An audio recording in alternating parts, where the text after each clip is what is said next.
So let's go ahead and begin to deal with our TaskCard component. And we're going to do the following. So we're going to import use sortable. And then we're going to import CSS. And then we're going to import the grip vertical component, rather the icon, and then the progress component, which is coming from /UI/progress. And let's go ahead and install this. So inside our third terminal, we're going to say pnpx shadcn add progress. And then we can continue to build this out. So we're going to say export default function TaskCard.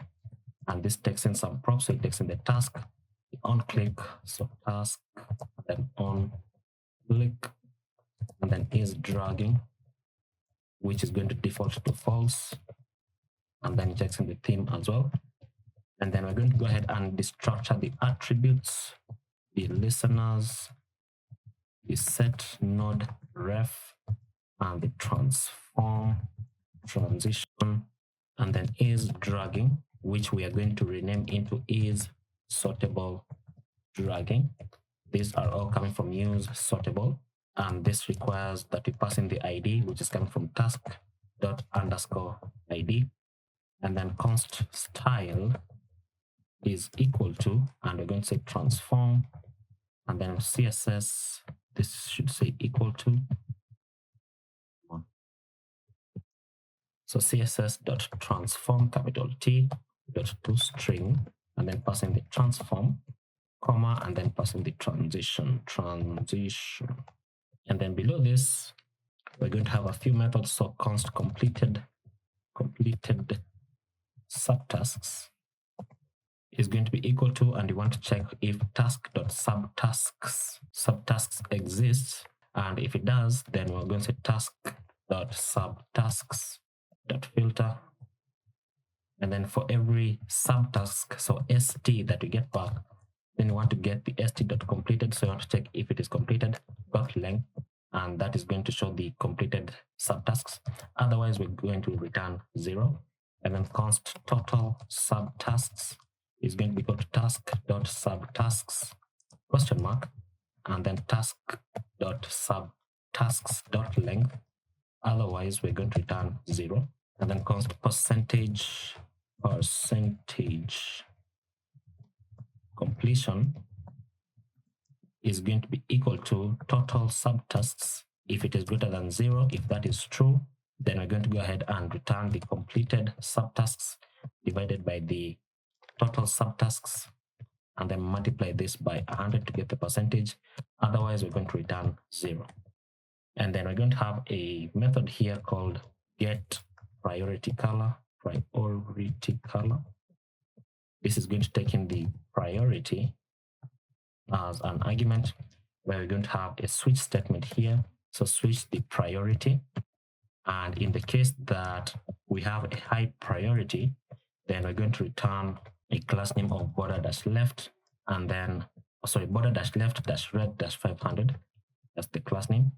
And then in the case of medium, we're going to go ahead and return the border-left-yellow-500.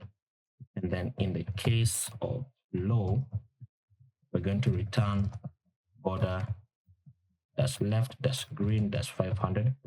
And then for the default case, this should be a semicolon. We are going to return border-left-yellow-500, because remember that the default that we set up was medium, and we always want to show the medium state.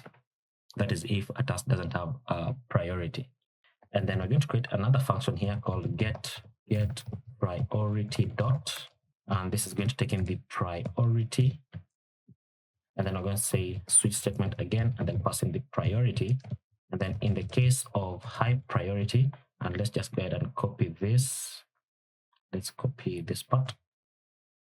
So in the case of high priority, we want to go ahead and return bg-red-500. In the case of medium priority, we want bg yellow, so bg yellow. In the case of low priority, we want bg green. And in the case of a default, we want bg yellow, so bg yellow like so. And then now you can begin to build out our return. So we're going to have a return statement here, and we're going to return a div which is going to have a ref of set node ref. Oops, set node ref. And then the style here is going to be equal to the style. And then the onClick is going to be calling the onClick function. And then the class name here is going to be dynamic. So these class names are going to be a bit convoluted, but we're going to have a padding around of 6 and then rounded-md, rounded md, and then cursor dash pointer. Oh my god. And then transition dash all with the border, then shadow dash sm, and then border on the left of 6, and then dollars and curly bracket.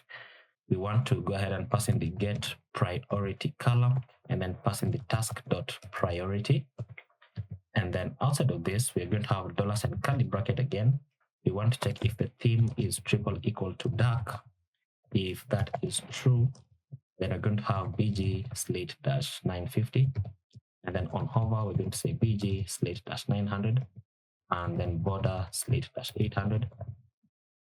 Then otherwise, we're going to have bg dash white, and then on hover, bg slate dash 50, and then border slate dash 200. And then outside of this, dollars and curly bracket again, we want to check if is dragging is true, or is sortable dragging also exists. Now, if those evaluate to true, then we're going to have shadow dash large and close the sidebar. And then we're going to say rotate dash 1, and then scale this to 105, and then give it an opacity of 50. And you're going to see these class names in action when we begin our drag and drop. And then otherwise, we just want to return an empty string like so. So apply no class names. And then once you have that, then we're going to return a div with a class name of flex and items dash start, and then justify dash between, and margin bottom of 2. Inside this, we're going to have an h4 with dynamic class name. So h4, this is going to have a class name of font dash semi-bold, then leading dash tight, and flex dash 1. And then we want to check, so dollars and curly bracket, if the theme is triple equal to dark. If that is true, then we're going to say text slate dash 100. Otherwise, we're going to say text slate dash 900. And then inside the h4, we're simply going to show the task.title. And then below the h4, we're going to have a div with class names here, which are once again dynamic. So we're going to say size dash 2, rounded dash full, and then dollars and curly bracket. We're going to pass in the get priority dot, and then pass in the task dot priority. And then we also need to attach some more classes here. So margin on the left of 2, margin on the top of 1, and then shrink dash 0, and then close this out. You know what, this is actually self-closing, so you can just say that. And then I'm going to go below this div, and we want to have a task description. So we want to check if the task description exists, because we know that it is optional. So if it exists, then we're going to return a paragraph, the class name here, once again dynamic, margin bottom of 2, text dash sm with an exclamation, and then leading dash 4, and line clamp dash 2. And then dollars and curly bracket, you want to check if the theme is triple equal to dark. If that is true, then we're going to say text slate dash 400. Otherwise, we're going to say text slate dash 500. And then close this out. And inside the paragraph, we're going to show the task.description. Now below this, we want to go ahead and show the total subtasks. So total subtasks, if it is greater than 0, and only when it is greater than 0, that's when you're going to return, first of all, a fragment, and then a paragraph, which is going to have some class names here, once again dynamic. So text dash sm, exclamation, font dash medium, then margin on the bottom of 2, and dollars and curly bracket if the theme is triple equal to dark. If that is true, then we're going to say text slate dash 400. Otherwise, we're going to say text slate dash 500. Now, inside the paragraph, we're going to go ahead and show completed tasks, and then of subtasks.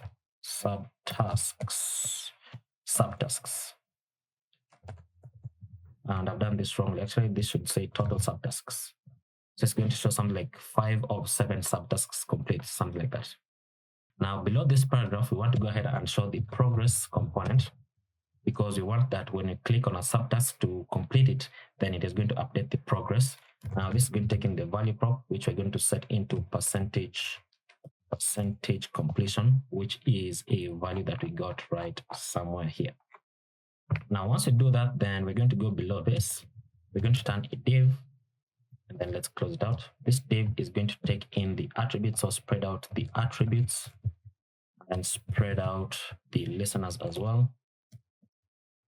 Listeners, and then I'm going to give it a class name, dynamic, of course, and then we're going to say margin on the top of 2, padding all around of 1, and then cursor dash grab, and then the active state for this, we're going to show cursor dash grabbing, and then inline dash flex, and then $ curly bracket. If the theme is triple equal to dark, then we're going to say text slate dash 400, and then on hover text slate dash 100.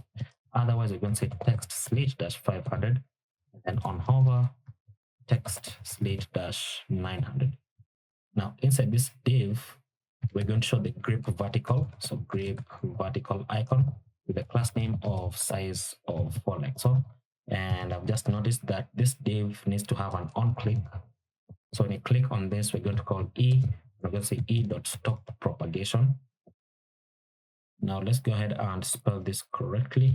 And the reason why the on click is important here is because the grip vertical icon is going to be inside the TaskCard. So we want that when we click on it, it doesn't open up the model to edit the task. So that's why the e.stop propagation is important. Now we can go ahead and save this, and we should see our TaskCard update. And you can see right there that this is the task that we created in the last video. So this is the grip vertical. Now, what I was explaining a few moments ago is that we want that when you click on this, it doesn't trigger the model. And then you can see that when we are dragging it, then this is the state that it has. So it scales up just a bit and then rotates by, I don't know what we gave it, but it rotates by 1. I think that is the class that we gave it. And this is 1 degree, as you can see right there. So if we were to go ahead and remove this on click and then save it, if you test it out again, you notice that, okay, it has a chance of opening up the task model right there. So that's why we're adding in the stop propagation right there. So next, let's go ahead and deal with the task model so that when you click on a task here, it is going to open up the model.